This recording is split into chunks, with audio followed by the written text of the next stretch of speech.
Hi, my name is Samantha and I am a teacher here at Crescendo Music Studios. I teach piano and composition, and these are a few of my favorite things. So my first favorite thing is a note reading game called the 60-Second Challenge.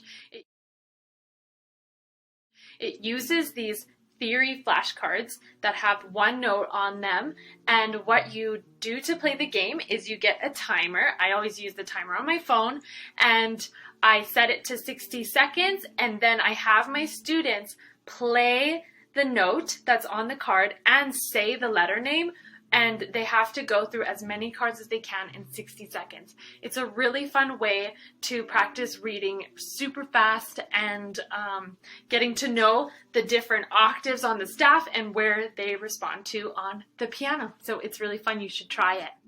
My second favorite thing is a practice technique that I love to use myself, and I love to challenge my students to use it as well. And I call it backwards practice, which does not mean that you're going to try to play your song backwards. That's not what it means. It means that you are going to work from the end of your piece to the front of your piece rather than from the beginning to the end. So I have jingle bells here that I'm going to demonstrate how I would practice jingle bells backwards. So you have your sheet music as normal, and you're going to start from the end of your song. So rather than playing from the beginning, you're going to start at the end. I'm going to do the last four measures. So I would start at my last four measures and I would play.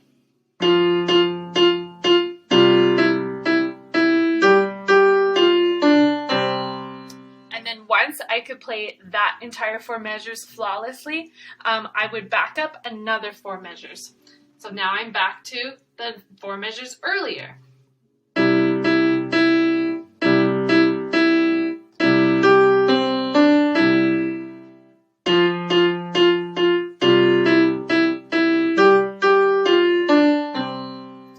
And then after I got real good at that, I would back up four more measures and I would play from here to the end, and then eventually you get to start at the very beginning. And you can do this in any amount of segments. You can do it one measure at a time, you can do it four measures at a time, you can do it two, whatever works best for your song. And it's a really great way to get to know the end of your piece. Oftentimes, for some reason, our music is often harder towards the end, and we get really good at the beginning, but the end is just so challenging for us. So I always love to do backwards practice on those pieces, because then we're practicing the end of the piece more than the beginning. And this is a great way to learn those kinds of pieces too. I like to sometimes just from the very start of learning a piece to play it backwards, because then I know that my ending is going to be really, really strong. And the beginning is often easier. So I hope that is a great suggestion for your practice routine. My third favorite thing is composing. If you ask anybody here at Crescendo, they all know that I really love to write music and I love to songwrite, and composing at the piano is such a great way to explore music and to dive deeper into your musical journey. But often students don't know how to compose. How do you write a song? I can't write a song, right? They have these feelings about it. And my favorite way to introduce composing is on only using the black keys. So the black keys are organized in what we call a pentatonic scale, but if you don't know what that is, it just means that they kind of sound all good together. So there's not really any wrong notes that you can play when using the black keys. And so I really like to just play one note in my left hand. It doesn't matter which one, and I just play it repetitively. And then with my right hand, I just like to create melodies. And again, there's no wrong way of doing this. It just is a chance for you to improvise and try writing a song using just the black keys. So I will now demonstrate black key composition.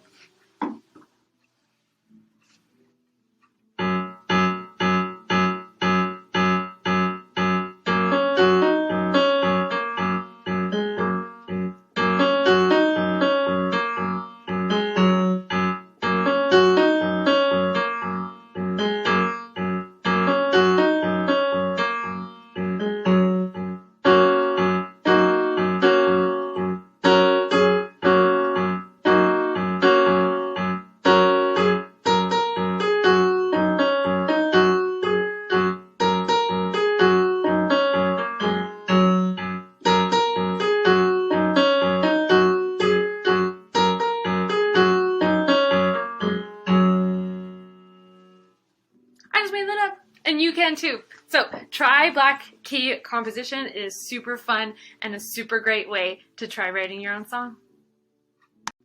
Well, I hope that you enjoyed my favorite things, and we look forward to seeing you and hearing you perform here at Crescendo.